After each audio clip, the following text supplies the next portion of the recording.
Hi, so this is Ray's Rant for the Masses here with another movie review.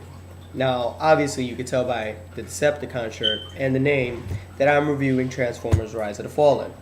Now, you've already seen probably my review for Transformers. If not, I suggest you watch it. But just right off the bat, I'm going to start off by saying I am not a mega Transformers fan from, like the 80s and all that stuff. I never got to really see that show. I only got to see the movie, though, when it came out on DVD. But I was a Beast Wars fan. But when I did see the first film, it did get me involved in this whole world, and I think that happened to a lot of people. But most people are just familiar with the movies, not really they're into the whole thing, but not into the original cartoon show. So if you're one of those fans that completely hated this film and the one before it because you're a big Transformers fan, I apologize. But I do not know much about that whole world. So let me start off by saying I went and I saw the film last night, but I decided to take a day to really sit down and think about this film. Just because the fact is that when you come out of any film, either you're going to think it really sucked or you're going to really love it. You're never in between about it because you don't sit back and think about everything. Especially when you see the movie for the first time, you're so I want to see it, I want to love it. So with Transformers, I wasn't super hyped about it. I mean, I was afraid that everything was going to be in the trailer, which I'm going to be honest, most of it was. And that was basically it. Plus, most of the summer been a letdown, except for Star Trek, which I haven't seen yet. Which I know it's good. I haven't seen it, but I know it's good. So let me start off with this film. It started off good to me. The beginning part of the film was a great continuation from the last one. I felt like it just went right into it. Like there was no need for the whole whatchamacallit. I didn't need to backtrack. As soon as everybody's seen the whole film, so you don't need to backtrack. But when you saw this one, it's just right into it. You didn't need to worry about, do I remember this or ever? No, it's just right into it, which was awesome. But then as the film started progressing, I started to dislike it more and more. The reason why was because most of the actions in the trailers, and if not, it's an extended scene. B, another problem was that I felt there was way too many characters, way too many in this film. There was approximately 14 Decepticons by themselves.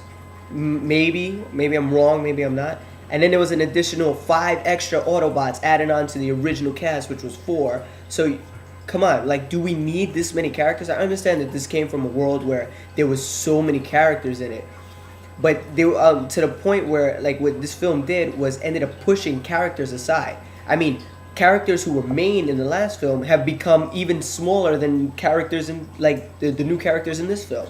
So the only real people was Shia LaBeouf, it was Megan Fox, and it was freaking Bumblebee and Optimus. And even Optimus got tossed to the side because of those 2 twins. So it was the action was great. This film was pretty good. I mean, it was a good continuation. But after a certain point, I just stopped caring. I really did. I was just you know what? Shut up, Shia LaBeouf, and just let the Autobots and Decepticons fight. I don't care about anything you have to say, your problems with your girlfriend, how she's hot and everybody wants her and you're a loser. No, I don't care. I don't care anymore. I don't care that you're in college. I want to see massive amount of fighting. And you get that. But then you fill it in between with corny jokes. Some of the jokes was funny, really funny. And some of them were just I've seen this in so many. The dogs humping. There was dogs humping in this film. And I'm how many movies do I have to see dogs humping? Humping your leg, humping this thing, humping another dog. It was in Click. It was you know what? I'm not even gonna go on a list because then it's gonna take me a 10-minute video on just talking about dogs humping. But I don't want to bash this film because I actually liked it. But to me, a lot of people are forgetting the things that were wrong with this. The story was in the beginning it was good, and then it just started lagging and it just got boring.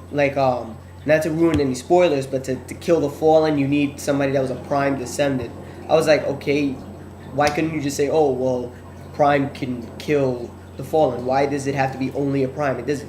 It just felt like it was just an excuse to keep this thing going. I really honestly think that A, it was rushed, and B, that it got to a certain extent where Michael Bay was just you know what? I don't want to put effort into this anymore, and I'm completely done. Like it just felt like that.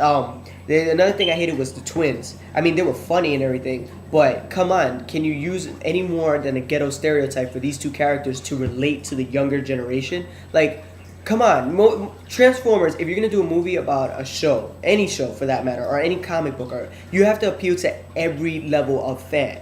To me, this isolated all the adults who originally grew up on this, who are older than me, and then it just focused on everybody who is my age and younger, or if not, like in their 20s, and that's it, max. So, like, especially with those two twins, and then you got all the characters from the previous film just tossed to the side. I mean, I know most of you don't care about like Ironhide, Ratchet, or who was it? Well, like people like Jazz, but for when those people were tossed aside, I just got completely upset because I was like, okay, so you introduced the new character, which was RC, tossed her to the side. You introduce his sister, you toss her to the side. Then you introduce Sideswipe, toss him to the side because only in the beginning he's really good, and then after that, he's gone. Ironhide and Ratchet, two of the other ones who I actually favored over Optimus and Bumblebee. Hey, you guys can argue with me if you want. I just like them more. You toss them to the side, and it's only about Bumblebee and Optimus. I understand that they're the main characters, and well, not the main characters, but they're the most favorable. But what happened to the other ones? They're just like, well, whatever. You stay home while we go handle the real big boy stuff. Like, come on, are you really that serious? Not to mention that Megatron was awesome in this film. I don't care what anybody says. When he transformed into the tank, because there was big rumors like, oh, he wasn't gonna be a tank, he was still gonna be the jet, and then he just transformed into that. I was like, oh shit, this is hot. Even Megatron to a certain point was just like, okay, so now you listen to the Fallen, so now he becomes like Starscream, like, you know, Starscream was a bitch, now he's the Fallen's bitch. So it's like, come on, Megatron, you was the badass in the first film, now somebody else is gonna take your slot. Like, come on, are you serious? But like the action was awesome, the story could have been way better, the acting could have been way better, except for Shia LaBeouf. I mean, he was being a teenager.